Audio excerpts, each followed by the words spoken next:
Hello, listeners, and welcome back to the Digestible Podcast. I'm Stacy, along with my co-host and sister, Melissa. And here at the Digestible Podcast, we like to give you all the health and wellness information you need in an amount of time that your busy day can handle. And we make it easily digestible. And today, listeners, we had Abby Gagerman with us, who is a social worker, and we had a very lively conversation about how our mental health and how we perceive ourselves impacts how we treat ourselves, which then impacts our future self and our future health. Abby's very passionate about parenting and working with adolescents and coaching parents. And so we had a great discussion on how to parent, how to talk to your kids and speak with your kids. Missy, why don't you tell us about Abby and her background? Absolutely. So Abby Gagerman is a licensed social worker and has a private practice where she provides psychotherapy for adolescents and adults. Abby's social constructivist approach helps clients clarify values, work past crises, build coping tools, and navigate everyday challenges. Abby also specializes in boundary work and helping parents be more effective. Abby received her MSW at Loyola University, Chicago. She is also a former high school teacher and has a master's in education from National Louis University. You can find her tips on boundaries and parenting and other mental health topics on TikTok and Instagram under the handle TheTranslator91. And the thing I loved about talking to Abby is you could just ask the questions that a lot of people are thinking but not saying out loud. And she gave such great answers. And it was just one of those, I've got to imagine that a lot of the things we covered and the things she was so happy to help us with are problems that so many of us deal with day to day, but not necessarily are willing to broach the topic about and ask for advice on. So it was a very enlightening conversation. She was wonderful. It was. Enjoy. Hi, Abby. Welcome to the podcast. Hi. Thanks for having me. So we're really excited to talk to you today. So let's get started with a question that I think Missy and I have been thinking about a lot, and I think that you probably deal with a lot. People tend to separate their mental health and their physical health into two separate categories. Can you talk to us about how it's actually all connected? Yes, this is one of my favorite topics. So, the physical health and mental health are connected in three different ways. The first thing is oftentimes we have things going on in our bodies that are making us have mental health symptoms. So, for example, I'll get a parent who will be like, my child's depressed, they don't get out of bed, they have no energy, it's so sad, you need to help. And I start asking some questions and I'm like, you know what? I'd love you to go to your doctor and just get some blood work and just check your levels. And then all of a sudden their work will come back and their vitamin D levels are in the toilet or they have no iron. And so I'm not going to treat them for depression when really just need to, eat more meat, or get out in the sun more. And so I always just like to start with, have we been to the doctor? If you have a new symptom, like all of a sudden out of nowhere, you have all of this anxiety or your, hallucinations, the first thing you should do is go see your medical provider. It's just the first thing. You got to rule that out. That's the first thing we're all taught. And then there's the second level, which is we all know that sleep is important. We all know that eating healthy is important. We all know that moving your body is important. And yet, so many of us don't do those things. And so, if we're not sleeping, obviously, we do all the things that the doctors tell us to do, create a new sleep hygiene habit, all of that stuff. But sometimes we sabotage ourselves.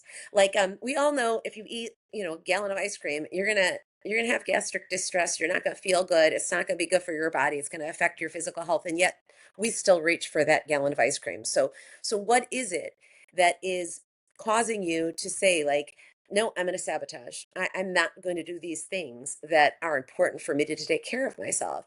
Very often when I get mat space, it's about feeling like you don't deserve to feel good and look good. Feeling like there is, like if you feel good, then all of a sudden you're going to feel like you need to be productive. And so maybe it's better to just feel sick so you have an excuse not to be productive. Or Interesting. I know somebody who would lose weight and then she'd lose weight and all of a sudden her partner would be interested in her again. And then I think that would set her off and she'd be like, you know what, I don't want to do this. I'm just going to go eat more. And then he'd leave her alone, which is an Yeah. interesting Very dynamic, interesting. Yeah, that right? is Okay. interesting. Wow. Okay. Right.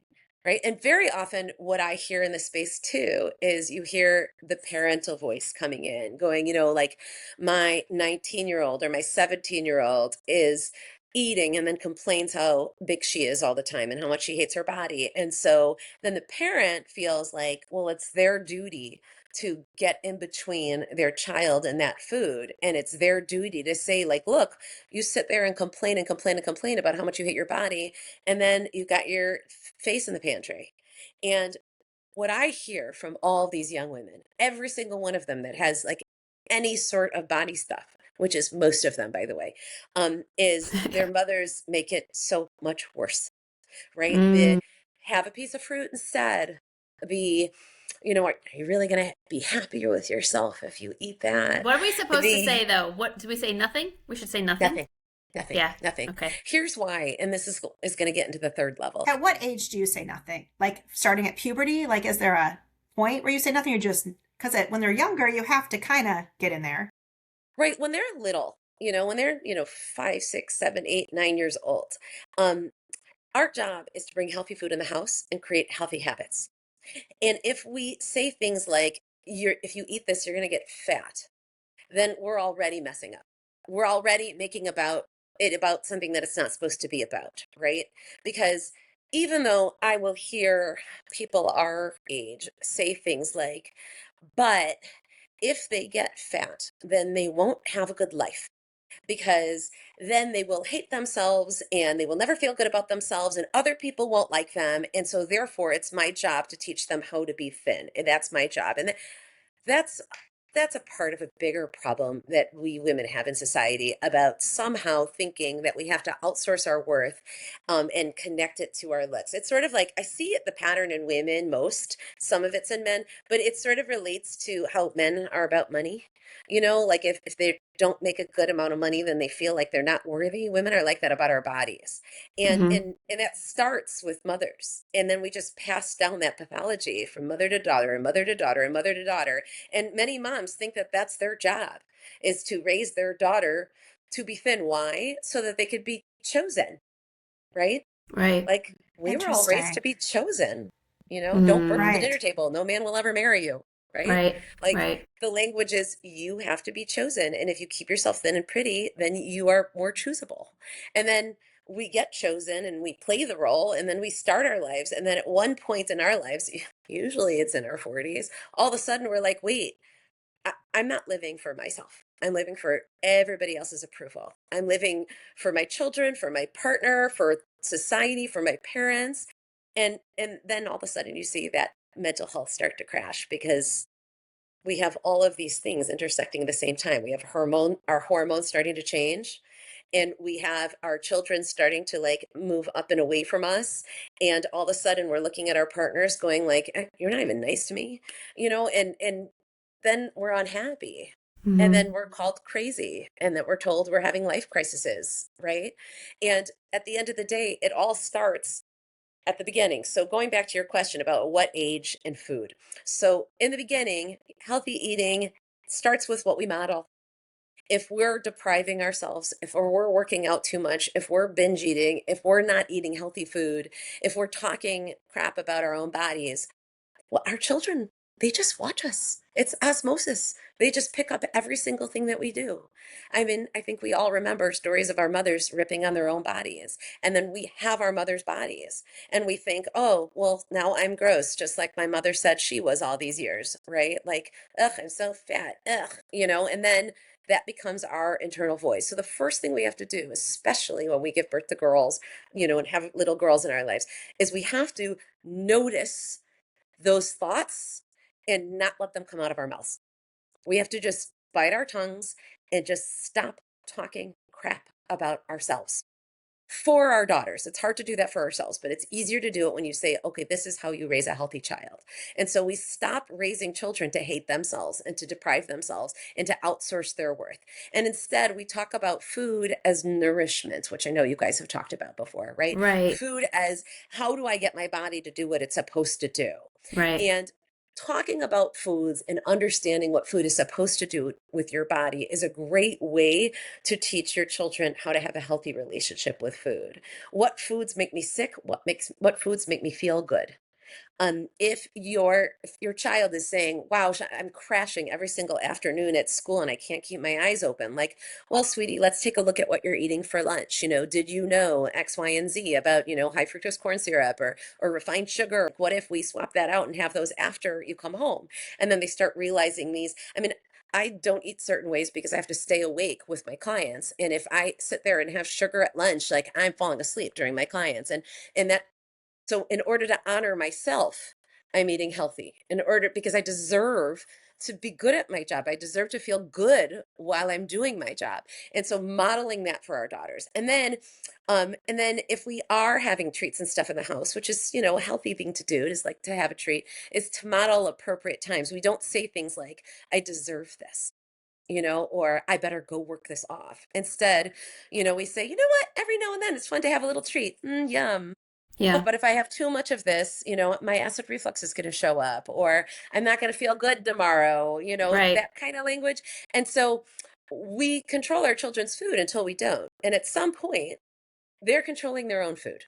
And the key is to start that healthy way of their own thinking about their own bodies and food before they're in control of their own food. Because once they're like 12, we're not, they're going to eat what they're going to eat. Right. They're going to Yeah. serve themselves lunch. They're going to take snacks after school. And then in high Exactly. school, you really can't control it. And No. so by the time they start choosing their own foods, that's when we let them. Well, so going back to the whole idea of like what you eat can impact how you feel. Isn't it also like, so whenever I'm going to eat something that isn't healthy anymore, now I've gotten to a point where I say to myself, I probably won't feel good after I have this, so I'm Mm-hmm. not going to have it because as much as like I enjoy it in the moment, then I'm going to suffer for the next 3 hours. I'll be gassy or Yes. bloated or I'll have a Yes. stomach ache. Yes. But before I made that connection, I had to have this whole conversation with myself in my head. I've worked hard all day. I have to deal with the kids. I'm going to give myself this treat. Oh, but then I'll feel bad that I gave myself this treat. It's like a whole like conversation you have in your head about wanting to reward yourself, punishing yourself for it afterwards. This whole ugly cycle that goes on in your head. I'm grateful that now I understand how food works in my body and how it impacts my mood and my energy and my digestive system because now Mm-hmm. I feel like I can say, well, do I want to feel like crap later, like physically? Do I want to have energy later? I feel like that's a healthier conversation, but like most of us weren't raised with that. So we can teach our kids that now, but like I think a lot of us have that thing going cycling in our head. So how do you like so do you ever talk to people who are dealing with an unhealthy relationship with food and do you help them reframe that like you said like with a different conversation, like an internal conversation about it? Yes. Okay, so to answer your question, this isn't just about food, right? It's all the decisions. It's staying up too late. It's scrolling instead of doing this or that. It is getting your homework done after school versus getting your homework done at 10 p.m. The avoidance, right?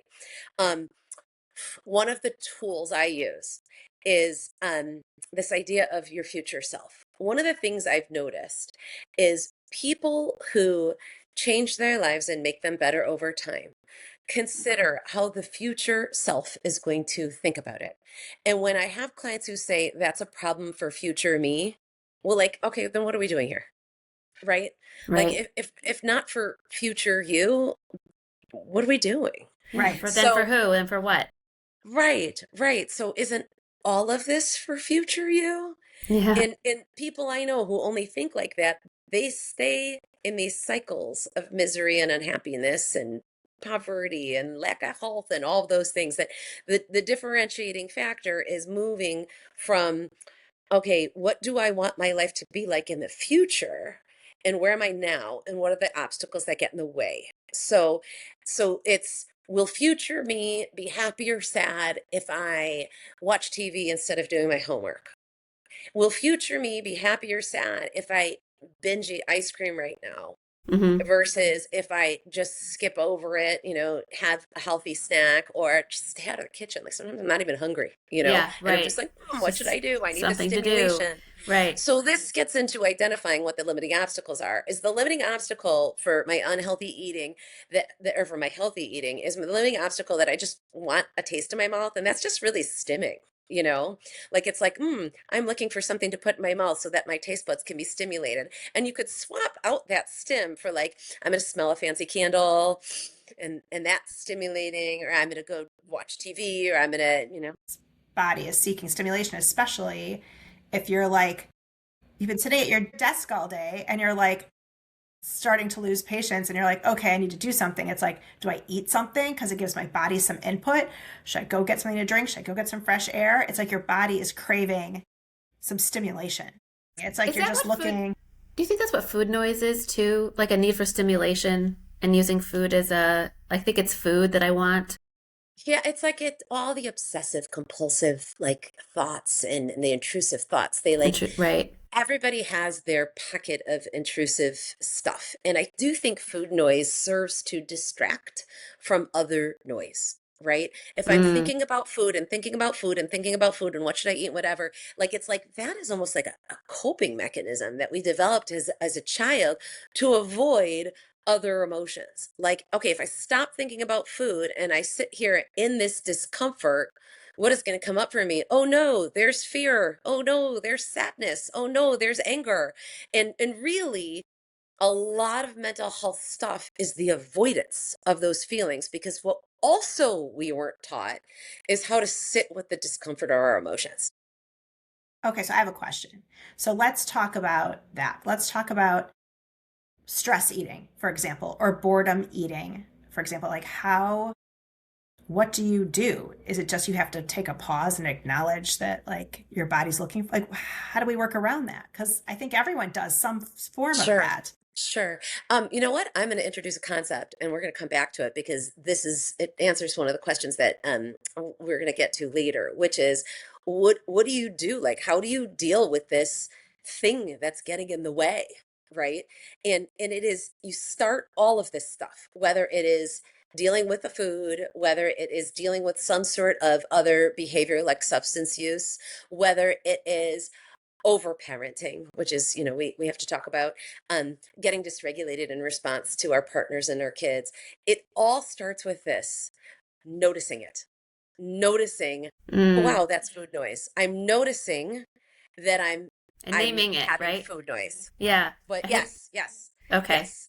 And not just naming the feeling, like I'm feeling like I need to eat, or I'm feeling hungry, or I'm feeling sad, or I'm feeling angry, but I'm noticing this thought.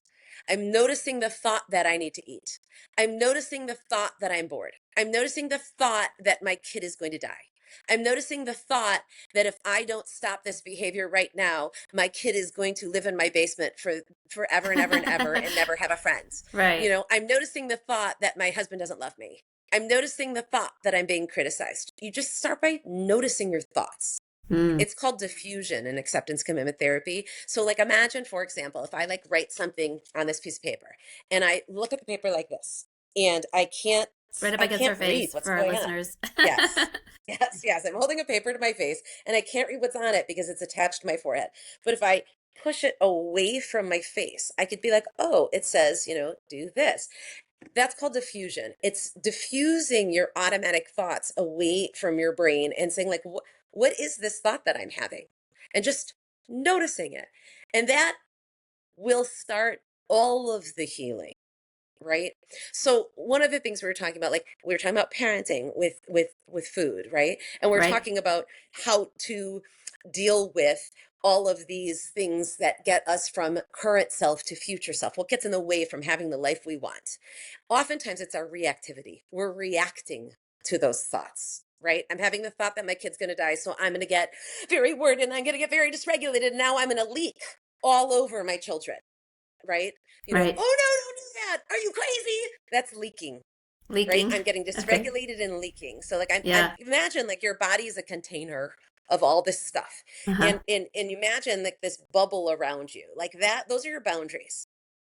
And when those emotions dysregulate us and then they pour out outside of that boundary and onto the people around us, that's leaking. So when we scream at our children, that's not parenting. Mm-hmm. That's leaking. That's just us Leaking. becoming dysregulated. Yeah. Well, we You were know, just on a trip. I was just on a trip with my kids, and they wanted to go to these stores. We're in Japan. They wanted to go to these stores with just crap in it, but but they love it because they have like the cute little tchotchkes and the toys and the candy and all the things. But I have sciatica, and it's been acting up lately on my left leg. And so after a while, standing there waiting for them to like decide, I'm sweating, I'm hot, I'm tired, my leg is hurting, and I start to get really short with them. We need to hmm finish up. We need to finish up. And the hmm first day I did that, I almost like lost it. And then I like paused and apologized. But the next day, what I decided to do is when I started to feel a certain way, I said, you guys, I have about 10 minutes left in me before I start to get cranky. You've got 10 minutes. hmm But then they recognized that I recognized that that's how I get, that I'm trying to get ahead of it. And they're like, okay, I got it. And they were, but it was just like, I think because the day before I was leaking everywhere. Yeah, Like that yeah, word, yeah. I was just leaking Yes. everywhere. And what great modeling, right? Because you're teaching your children how to be self-aware of their own emotions. And our children learn through osmosis. They don't, we Yeah. could tell our children things. They don't listen to us. They watch us. They just pick up us. And a lot of times they are us. They have this most of the time the same genes as us. And, we see ourselves in our children. They will do whatever we do. So if we're getting dysregulated all the time and leaking, then why are we surprised when they leak on When us? they leak, right. I have a question though. I have another question. I'm sorry. These are great. So I have two daughters. I have two stepdaughters and two daughters. So I have four girls in my life. And I know I talk about food for energy and food for growing, but I know I've talked about, wanting to lose a few pounds in front of my kids. So for those of us out there who've already done some of the damage and are concerned about changing course for our daughter's sake, what would you recommend to a parent who may have already planted some of those unhealthy seeds?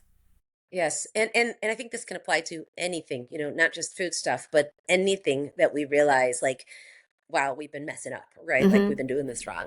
You Mm-hmm. start by owning it. You start by saying to your children, like, hey, I need to talk to you guys about something. And you could do this individually or collectively, depending on your relationships and the ages and stuff, but you own it. You say, listen, I've realized that I've had an unhealthy relationship with my body and I've had an unhealthy relationship with food. And I've realized I've said some of these things in front of you. And I want you to know that's not okay. It's not healthy. And I'm working on it. And I want you guys to know that I'm trying to break this intergenerational cycle of needing to feel like I'll be worth more if I am physically less. And it's gross Mm. and it's sexist and it's patriarchal. And we're breaking this cycle. And sometimes when I say that, like people have a hard time relating this to sexism in the patriarchy. And I know I sound a little, radical right now, but it's important. Think about it like this.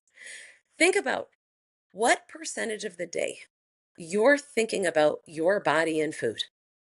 Whether you worked out, how many calories you ingested, what you look like, whether, your rolls are showing, whether your cellulite's showing. Think about that, right? Like sometimes people tell me 90%.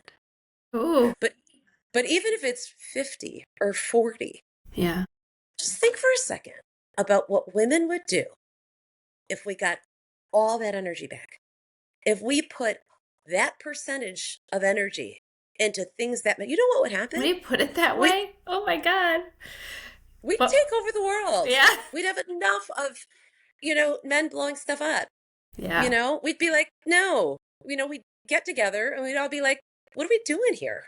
Yeah. Why do we all believe this? So that's why I feel like it's intentional. And you could even hear like, men will say, boys will be like, oh, she's so thin, she's so hot. But then they date curvy women. So like, what are we doing? Mm. Mm-hmm.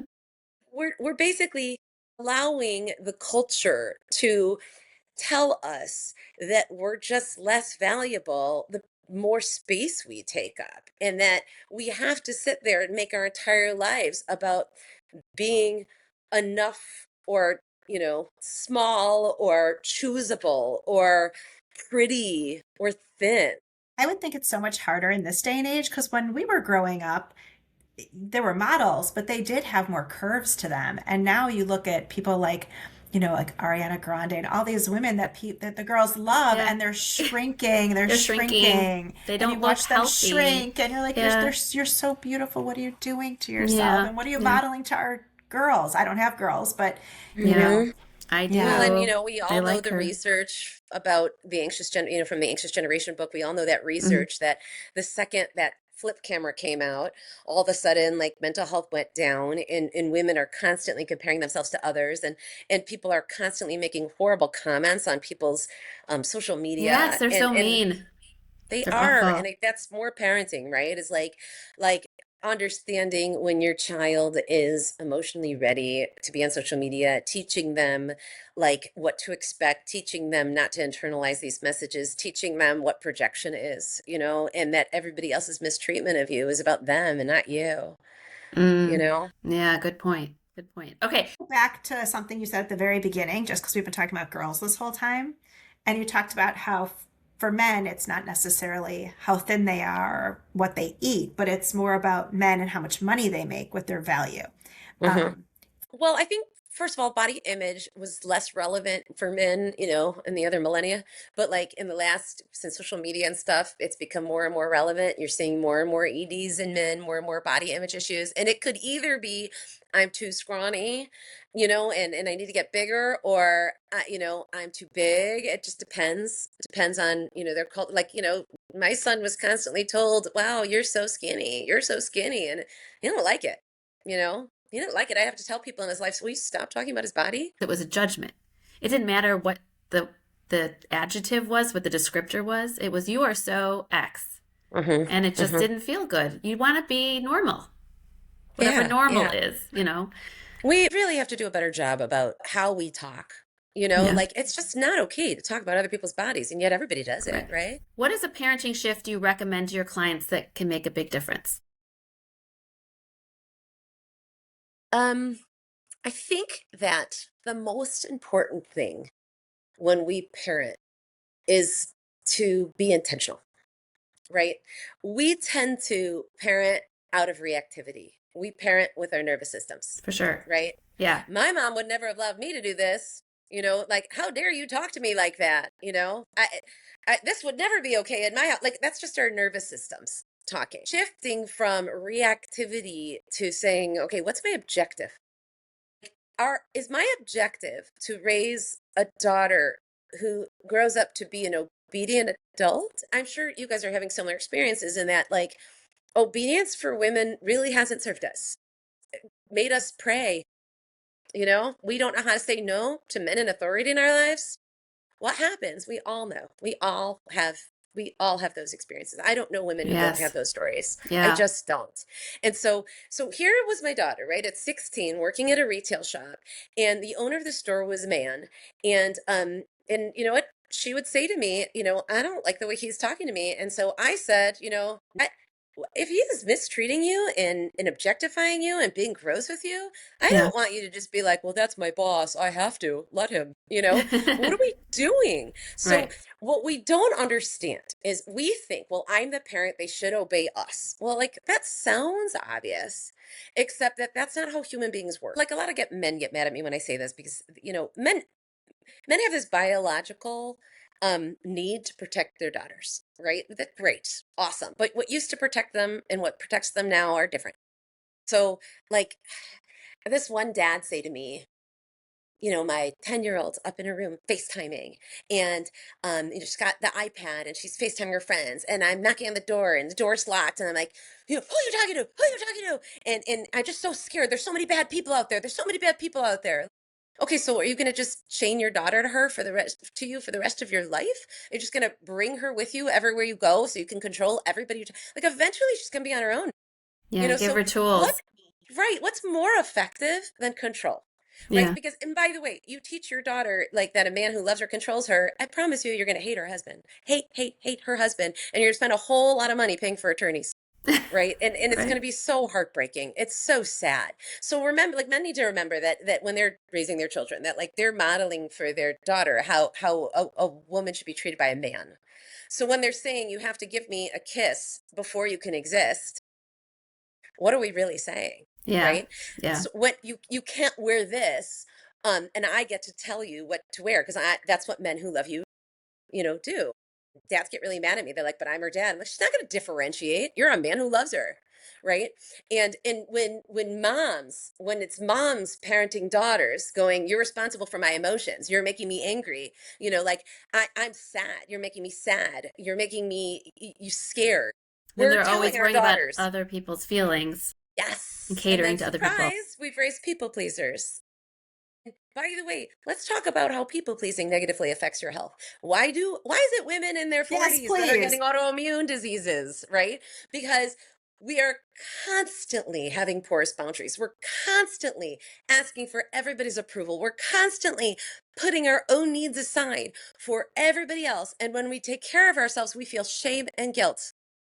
Like if I say, I'm going to, I don't know, have a nice relaxing day where I'm going to read my book and take a bath and listen to music, then I feel like I'm a piece of crap because I wasn't productive. Yeah. What? Right. And also, everybody's mad at me. I can't do what I want to do because I don't want people to be mad at me. I don't want this person to think this about me. I don't want my mom to think I don't care about her. I don't want my dad to think I don't love him. I don't want my sister to think that, she's not important to me. I don't want the public to think that I'm a horrible mother. And let's talk about that for a second, right? The amount of times it's, well, I don't want the preschool teacher to think my child's homeless, so I'm going to fight with you and you're going to let me control what you wear so the preschool teacher doesn't think that you're homeless. Like, okay, so why is the preschool teacher's opinion more important than my child's? Why does that matter more than this child I'm raising in my own house? That all comes from that one relationship of, baby, you exist at the pleasure of me. Your survival depends on me meeting your needs. And so therefore you're going to be who I want you to be. And then we're raised to deny ourselves our most basic needs because otherwise we won't survive. And that's crazy. That's why we're all so miserable. That's why we don't do well. That's why we get the autoimmune diseases, is because we're not doing what we're supposed to do. So one big shift in parenting is looking at your child and saying, instead of, hey, I made you for me, and you're going to become who I want you to be so that the world approves of me and everybody thinks I'm an awesome person and I feel good about myself because of you. Instead of bringing children into our world like this, we're going to bring children in the world like this. Baby, I can't wait to see who you are. I can't wait for you to show me who you are.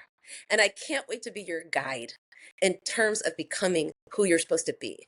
And when we shift our mindset from you exist for me and the world will judge me based on your behavior, and we in turn say, I brought you into this world against your will, right? Like you didn't ask. So I Yeah. brought you into this world and it is your life.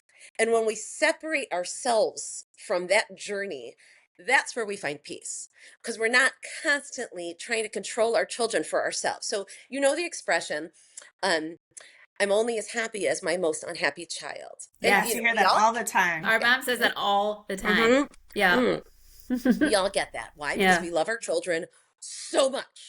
We love them so much. And when they're well, then we can relax because then we won't have to grieve and be worried and be scared and be stressed or embarrassed or whatever.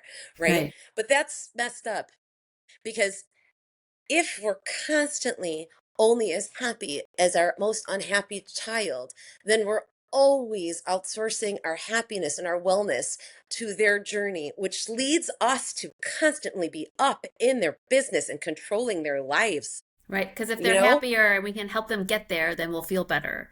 But then also, Yes. we're not also, you're always going to have somebody on, I mean, certainly there's periods of time where everyone's doing well, thank goodness. Mm-hmm. But like Mm-hmm. a lot of times there's kids with issues. Like I can't be what is it? Like a thermometer where like if their heat goes up, my heat goes up. I need to be like Mm-hmm. the thermostat. Like Yes. I need to sort of like not get worked up when my kid's worked up. But Yes. it's Yes. hard sometimes but that makes us probably not as well equipped, and it makes us unhealthy, like you mentioned. Like we're trying to keep Hmm. everyone happy. Well, it That's makes our not our children the job. parents. What? It makes our children the parent. How's that? Like, Tell me how well, that if is. I get dysregulated because my kid's not doing what I want them to do, then I'm asking my child to regulate me. So Ah, I'm yes. 52 years old, right? And I'm going to ask my 19-year-old to regulate me. Yeah. Like if she can't regulate herself and I can't regulate, like how is she going to learn how to regulate if I can't regulate? I remember one day, my husband and daughter were like in it, right? They were like yelling at each other. And he looks at me and he's like, Abby, do something. And I'm like, okay, so this one is just like you, right? She's just like you. And you're 50 and you can't regulate. So if you can't regulate, how is she supposed to? So how about this? You figure out how to regulate yourself and then you teach her what you learned. How's that? Right? Like that's Right. parenting. But Right. when if your child's 3 years old and you're losing your mind, right? Then your 3 year old is going to have anxiety. Because if your 3 year old's going, wow, my little toddler self can make my adult parent get dysregulated, how in the world are they supposed to take care of me? And then the child gets anxious because that's a lot of flip and power for a child. Hmm. That's making them your 3 year old the parent. And that has to do with, our way of thinking in terms of parenting until now. This way of saying like that old school thinking of children should be seen and not heard, and we need to teach them how to be good people and all of that mindset. That all has to do with philosophies that really just don't work, right? So when we think about it, instead of, okay, I'm getting really dysregulated, I'm noticing that I'm getting dysregulated. Okay, we just start there. What the I'm noticing language does is it allows us to create space between reaction and response. So reaction is something we do automatically. If I threw a Kleenex box at you and you just went, oh, that's a reaction. But if I say, okay, now do something else, and then I throw the Kleenex box at you and you catch it, that's a response. You're choosing differently. You're choosing to respond instead of being reactive. That is everything. That is how you make your life better all the time for everything and everybody. Just creating that space between reaction and response. And we do that by getting into that observer self. I'm noticing I'm feeling attacked. I'm noticing I'm feeling my blood rise to my face. You can even start with I'm noticing my hands are tight.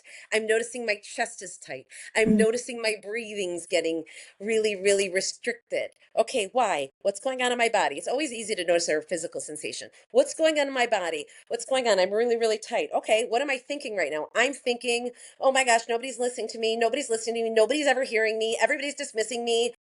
Okay, what feeling goes along with that? Feeling irrelevant, feeling worthless, feeling unloved, feeling, vulnerable, feeling powerless. Oh, wait, I'm 7 again. And all of a sudden at 52, I'm having a moment where I'm 7, right? It's a childhood wound trauma response. And so in that moment, you could say, oh, wait, I'm not 7. I'm not 7 fighting with my parents because I want the blue cup, right?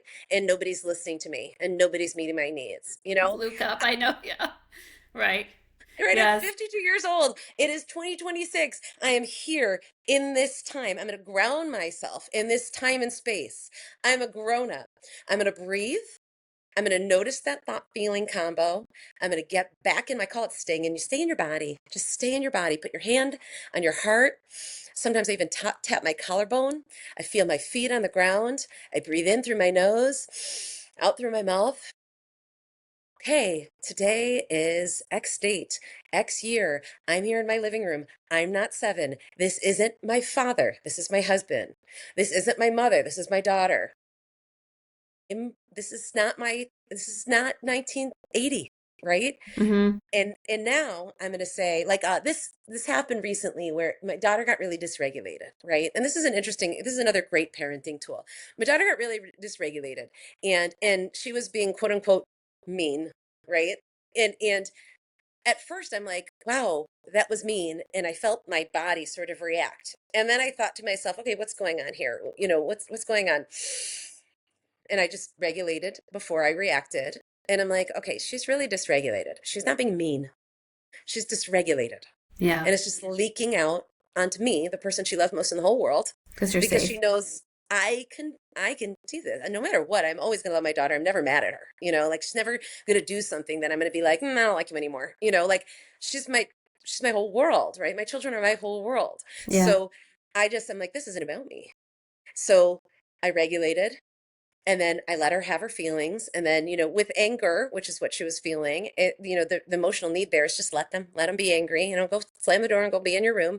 And I calmed myself down, and I like sort of checked in with myself. Like, did I act outside of line with my values? Did I do something that it was wrong or inconsiderate?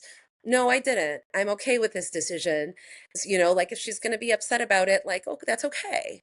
Right? Yeah. That's Yeah. okay. And then later she's like, I'm just not feeling myself. And I was like, I just think you're anxious because, you always get anxious at transitions, and you're going back to school, and it's a big long day, and then, you don't have all your things, your safety items and all that stuff. And I was able to not be reactive in that moment. And if I were reactive, it could have caused some serious damage. Is that what you mean by establishing boundaries? Mm-hmm. Mm-hmm. Okay. Okay. So, because you talked That's about exactly what I mean. how Mm-hmm. important it is to have boundaries, and if you don't have boundaries, you have porous boundaries, you said, Yes. you could lead, Yes. it could lead to Yes. autoimmune. So it isn't just Yes. about like saying no to things. It's also like, I Yes. know I'm not going to do this. I don't have room for this in my Yes. life. It's okay to say no. Yes. But Yes. also, I'm not going to let that person's dysregulation dysregulate me. Yes, yes, yes. Okay. So, like, I always say the idea of having boundaries, the tip of the iceberg is saying no when you mean no, right? Is, you know what? I don't want to play pickleball. Mm-mm. I don't like racket sports, right? Right. No, no, thank you. Yeah. That's tip of the iceberg. No, that is the very beginning. And can we just enjoy how difficult that is for us to say no? Oh, And that's yeah. just the Yes. beginning. Yes. That's just the beginning. And by the way, that goes back to not being allowed to say no to our parents. That goes right back there. So it's Mm, really important that your children can look you in the face. It's really important for a girl to be able to look her father in the face and say, no, that is everything. That is everything. okay. Right? So I just had to say that. Okay, so Okay. boundaries. Good to keep in Right. mind. Okay. Yes, yes. Very important. Um, okay. And that he will still love her, right? He will Yes. still love her. And Right. if he It's not doesn't love her, then conditional. he's not a good dude. Yeah. Right? Right. Right? Okay, so boundaries. So yes, saying no when you mean no, saying no to this and no to that, saying I don't have the capacity to this, I'm not available right now. That's like boundaries 101. That's like intro to boundaries. The next level of boundaries is understanding where you end and other people begin. And we see this in our partnerships, our friendships, our relationship with our parents, but especially our children. And the best way I can conceptualize this for people is understanding that like our children's lives are their lives, right? So in other words, parenting isn't about us. So if there's one thing I say to people all the time, it's not about you. When you're parenting, it's not about you. It's about your child. It's about what they need. We don't discipline out of anger, we discipline out of love, right?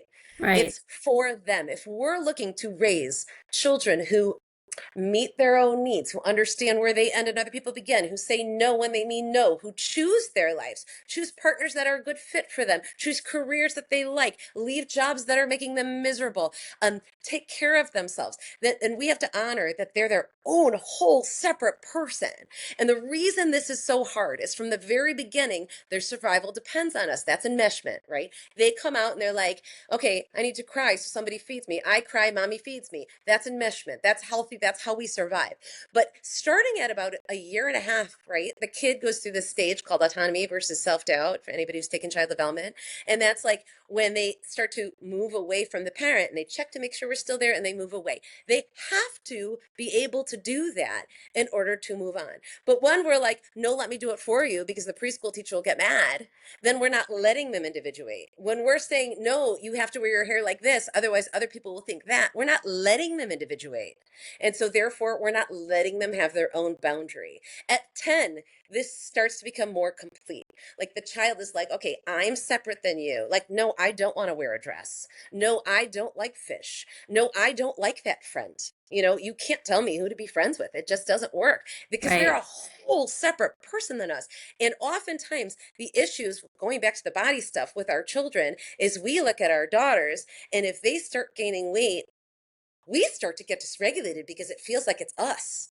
And we have so much trauma around that and so much grossness around that that we feel like we need to control them because they're part of us.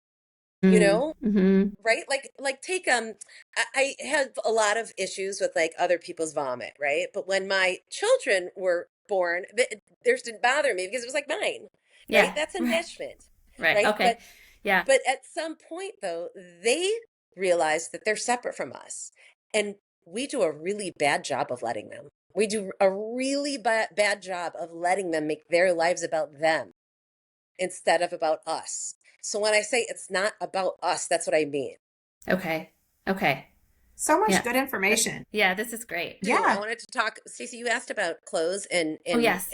adults. Yeah. This is just a really Yes. important little thing, okay?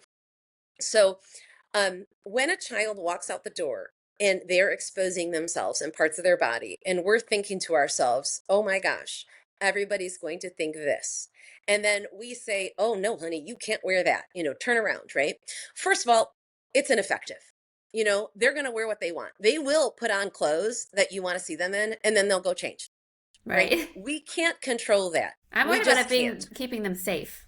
I don't like the idea So, that they're exposing themselves to people that they wouldn't normally want to have see their bodies. Like they want certain people to see their bodies, fine. But But they if they come go out across in a the world creep. They like come that, across a creep. everyone gets to see their bodies, even people they wouldn't want. And they're bad people out there. So I get But if worried. there's a bad person, there's a bad person, whether you're dressed or not. right, No, and I we know. all know That's true. women aren't violated because of what they're wearing. They're just Right. not, They could be right? wearing sweatpants and still right. Right. Yes. If Right. a man's going to violate a woman, it's not because she's wearing a tank top. It's just Right. not, right? Okay. Now, what I do like to do, so we can't control them, but again, our job is to guide them. And this is a wonderful place for mothers to guide their daughters. It's also a good place for fathers to step in, not in terms of control, but in terms of insight. So, for example, let's say your 15-year-old walks out and she is wearing like a tank and no bra, and she's just looking really exposed, right? And Mm-hmm. and let's say your 14 or 15-year-old looks like a grown woman, because some of them do. And she's like, "I'm off to Target," right? Okay, this is really interesting insight. Listen to this coming from a father. Honey, you're beautiful, and I want you to be able to wear what you want and express yourself any way you want. What you might not understand is how men are. So, as your father, I'm going to give you some insight.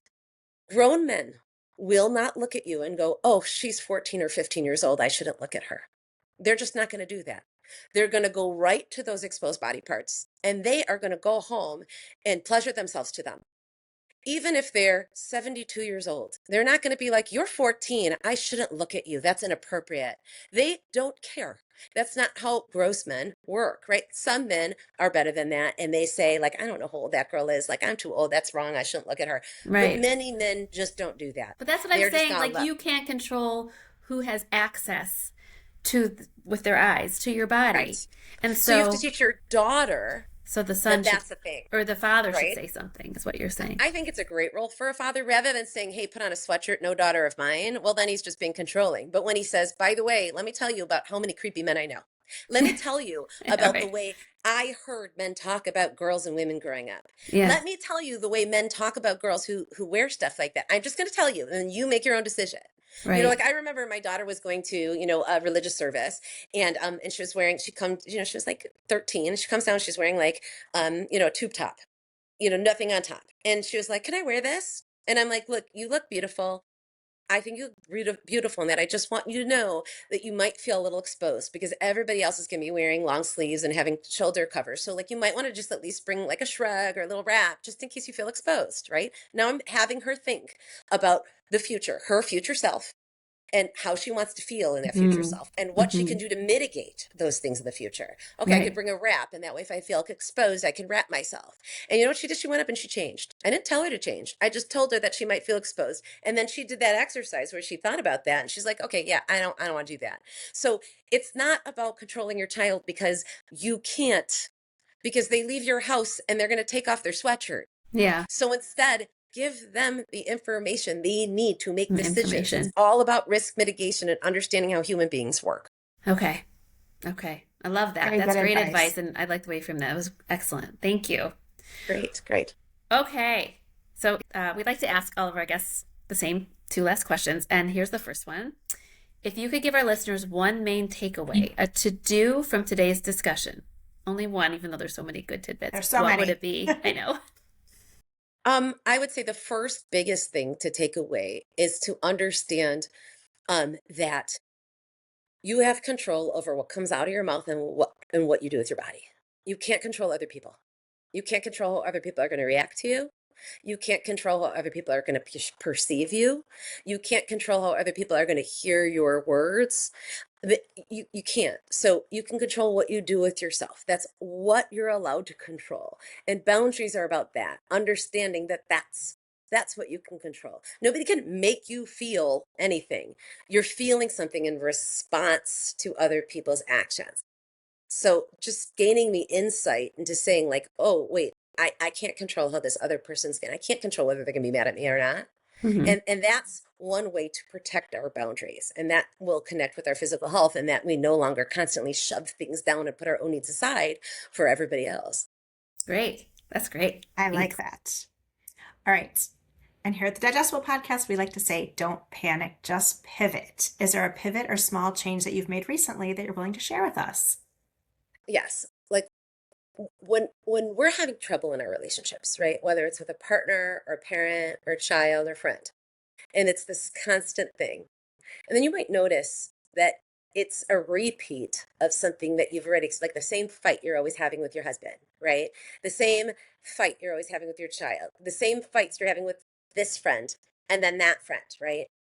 You have to ask yourself this question. What am I contributing to this dynamic? Mm. Where, Like that. how can I change my reaction so that I can change the dynamic? Because that's the only thing I can control. And recently I started doing that. Like I started to fall into an argument, a conflict that my husband and I would have over and over. And I started to fall into it again. And I'm like, wait, pause, get my body. What am I contributing? How can I respond instead of react so that I don't just keep having the same conflict over and over and over again? And if we do that, then we can radically change our lives. I like that. I have the same thing with my husband. It's not a fight. We have the same conversation over and over again. I don't like to have it, but we always seem to end up there. And I'm Hmm. always like, how did we get here? How do I keep us Hmm. from getting here? Right. And you can't control him, right? You can control yourself. So, Right. like, looking at why am I reacting this way? What am I Hmm. contributing? Right. You Because know, if you're maybe if I fighting with your react kid, differently, you'll get a different outcome and then it doesn't come up yes, again. yes, Yeah. yes, yes, yes. Like, if every morning is chaos in your home, right? Then you can't expect everybody else to change. Like, what are you doing to contribute? Like, I don't know, maybe get up earlier.